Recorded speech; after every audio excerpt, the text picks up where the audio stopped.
everyone, I'm Miss Mary Beth. I'm the Youth Services Librarian at Ingalls Memorial Library here in Ringe. And I'm here today for Armchair Adventures. That's our series where every day I read a book to you. A couple of chapters and we finish a whole book. Because we're all being safe in our houses, we're staying apart, I can't see you at the library. But I still love to share stories, so this is my way of reaching out to you guys and letting you know that I'm thinking about you and missing you all. And we're almost done with our book, right? Together we're reading The Wizard of Oz. And I think we only have 3 days left. We made a lot of progress together. So a lot has happened in our story, right? We have our friend Dorothy, who's a little girl from Kansas, and she's in the land of Oz. She's in Oz with her friends, the Scarecrow, the Tin Woodman, and the Cowardly Lion. And they've gone on a lot of adventures together, right? Dorothy's just trying to get home, so she's gone to the Emerald City, where the great and powerful Oz, the wizard, told her that in order to get home, she has to defeat the Wicked Witch of the West. So she and her friends go to the Wicked Witch. She does defeat her. Do you remember how she defeats her? She takes a bucket of water and pours it on her, not realizing that it would make the witch melt. So that was kind of awesome. So then the 4 friends go back to the wizard and they tell him, "Please grant us courage," for the Cowardly Lion, a heart for the Tin Woodman, and brains for the Scarecrow, and home for Dorothy. Because that was the deal, right? He said, if you defeat the witch, I'll grant you your wishes. So they do. But what happens when they see him? What do they find out? He's a fraud, isn't he? He's not really a wizard. He was just a man. He came from Omaha, Nebraska, to the land of Oz, and once there, everyone thought he was this great and powerful wizard, so he was able to take control. He didn't do anything bad. He built the Emerald City, he made sure the people were fed and happy, but he never showed them who he was, right? He just had this air of mystery about him. Nobody was ever allowed to see him until Dorothy. And they reveal him to be this fraud little man. So he still wants to keep his power. This is him, right? That's what he looks like? He's just a regular man. So that's where we stopped, right? They realized that he was a fraud. But he told them all to come back because hopefully he could still get them courage and brains and heart. He said it would be a little harder to get Dorothy back to Kansas. So let's see if he does it. That's what we're up to. Chapter 16, The Magic Art of the Great Humbug. Next morning, the Scarecrow said to his friends, "Congratulate me. I am going to Oz to get my brains at last. When I return, I shall be as other men are." "I've always liked you as you were," said Dorothy, simply. "It is kind of you to like a scarecrow," he replied. "But surely you will think more of me when you hear the splendid thoughts my new brain is going to turn out." Then he said goodbye to them all in a cheerful voice and went to the throne room, where he rapped upon the door. "Come in," said Oz. The Scarecrow went in and found the little man sitting by the window, engaged in deep thought. "I have come for my brains," remarked the Scarecrow, a little uneasily. "Oh yes, sit down in that chair, please," replied Oz. "You must excuse me for taking your head off, but I shall have to do it in order to put your brains in their proper place." "That's all right," said the Scarecrow. "You are quite welcome to take my head off, as long as it will be a better one when you put it on again." So the wizard unfastened his head and emptied out the straw. Then he entered the back room and took up a measure of bran, which he mixed with a great many pins and needles. Having shaken them together thoroughly, he filled the top of the Scarecrow's head with the mixture and stuffed the rest of the space with straw to hold it in place. When he had fastened the Scarecrow's head on his body again, he said to him, Hereafter you will be a great man, for I have given you a lot of brand new brains." The Scarecrow was both pleased and proud at the fulfillment of his greatest wish, and having thanked Oz warmly, he went back to his friends. Dorothy looked at him curiously. The Scarecrow's head was quite bulged out at the top with brains. "How do you feel?" she asked. "I feel wise indeed." he answered earnestly. "When I get used to my new brains, I shall know everything." "Why are those needles and pins sticking out of your head?" asked the Tin Woodman. "That is proof that he is sharp," remarked the Lion. "Well, I must go to Oz and get my heart," said the Woodman. So he walked to the throne room and knocked at the door. "Come in," called Oz, and the Woodman entered and said, "I have come for my heart." "Very well," answered the little man, "but I shall have to cut a hole in your breast so I can put your heart in the right place. I hope it won't hurt you." "Oh no," answered the Woodman, "I shall not feel it at all." So Oz brought a pair of tinner's shears and cut a small square hole in the left side of the Tin Woodman's chest. Then, going to a dresser full of drawers, he took out a pretty heart made entirely of silk and stuffed with sawdust. "Isn't it a beauty?" he asked. "It is indeed," replied the Woodman, who was greatly pleased. "But is it a kind heart?" "Oh, very," answered Oz. He put the heart in the Woodman's chest and then replaced the square of tin, soldering it nearly together where it had been cut. "There," he said, "now you have a heart that any man might be proud of. I'm sorry I had to put a patch on your chest, but it really couldn't be helped." "Never mind the patch," exclaimed the happy Woodman. "I am very grateful to you, and shall never forget your kindness." "Don't speak of it," replied Oz. Then the Tin Woodman went back to his friends, who wished him every joy on account of his good fortune. The Lion now walked to the throne room and knocked at the door. "Come in," said Oz. "I have come for my courage," announced the Lion, entering the room. "Very well," answered the little man. "I will get it for you." He went to a cupboard, and reaching up to a high shelf, took down a square green bottle, the contents of which he poured into a green gold dish, beautifully carved. Placing this before the Cowardly Lion, who sniffed at it as if he did not like it, the wizard said, "Drink." "Well, what is it?" asked the Lion. "Well," answered Oz, "if it were inside of you, it would be courage.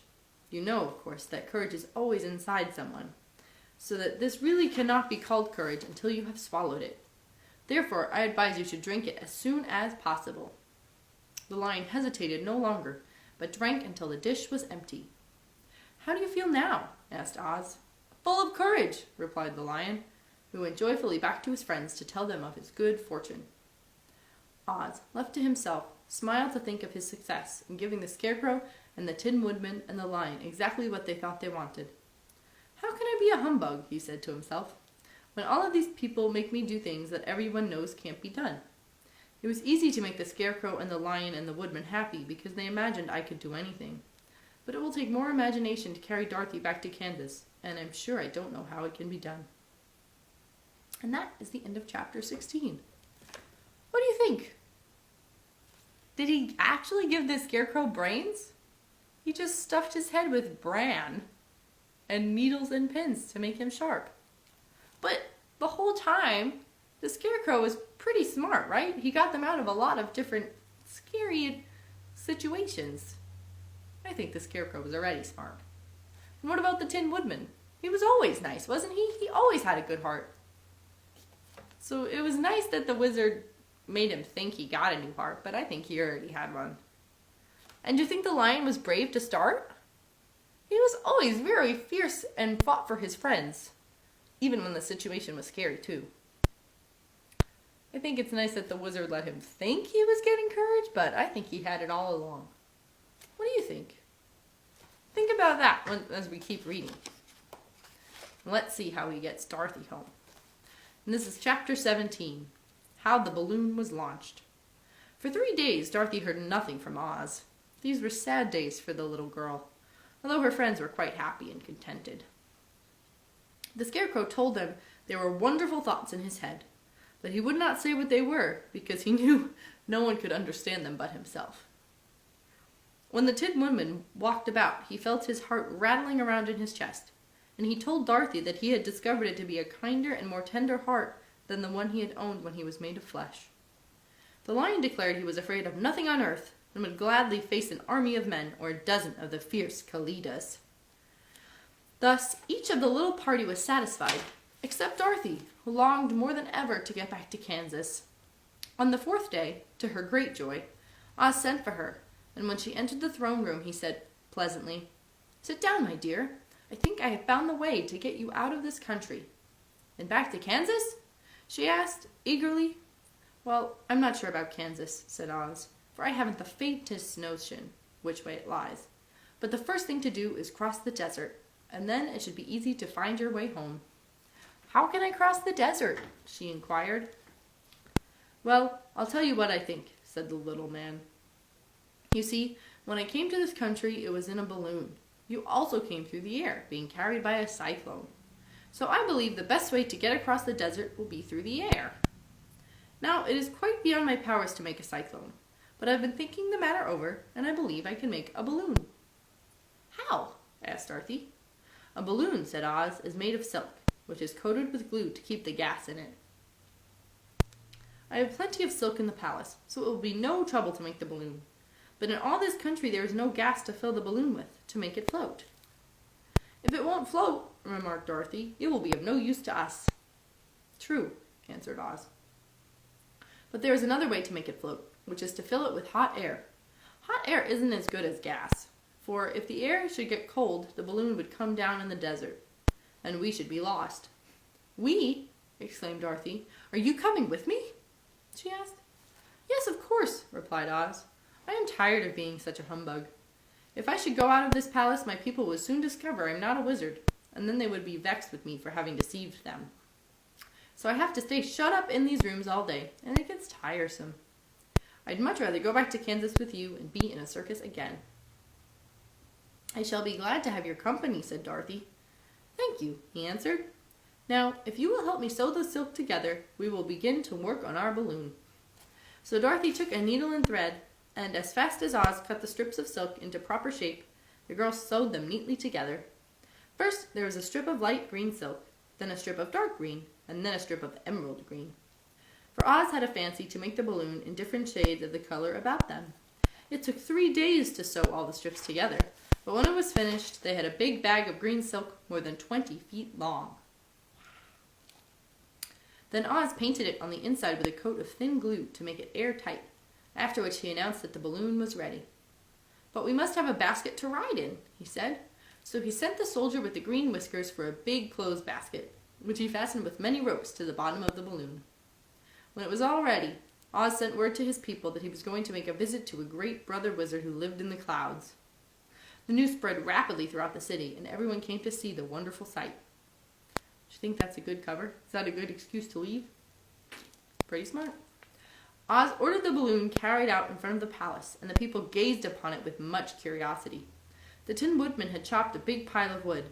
Now he made a fire of it, and Oz held the bottom of the balloon over the fire, so that the hot air that arose from it would be caught in the silken bag. Gradually, the balloon swelled out and rose into the air, until finally the basket just touched the ground. Then Oz got into the basket and said to all the people in a loud voice, "I am now going away to make a visit. While I am gone, the Scarecrow will rule over you. I command you to obey him as you would me." What do you think about that? He's leaving the Scarecrow in charge. Is the Scarecrow pretty smart? Would he be a good ruler?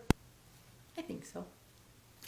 The balloon by this time was tugging hard at the rope that held it to the ground, for the air within it was hot, and this made it so much lighter in weight than the air around it that it pulled hard to rise into the sky.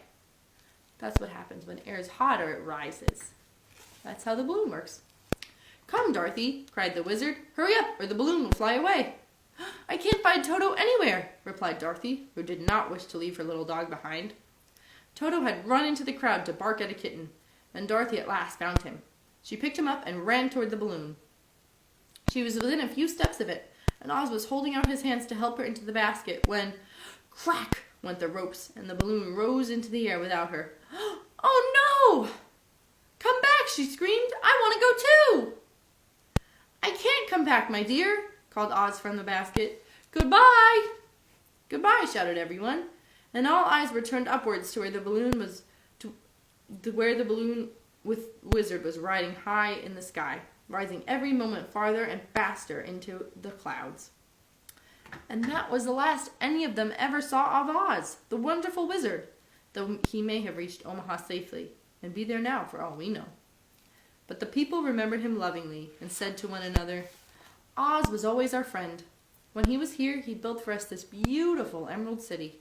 And now that he is gone, he has left the wise Scarecrow to rule over us. Still, for many days they grieved over the loss of the wonderful wizard and would not be comforted. And here's a picture. There he is. He's going up in his basket. And there's Dorothy below.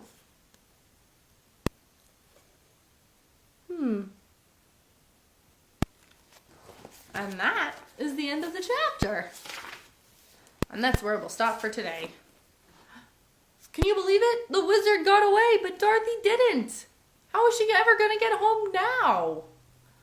Do you think it was a smart idea to leave the Scarecrow in charge? Do you think the Scarecrow will help Dorothy get home? I don't know. We'll find out what happens tomorrow. We have 2 days left of The Wizard of Oz. Thanks for reading with me. Have a fun day.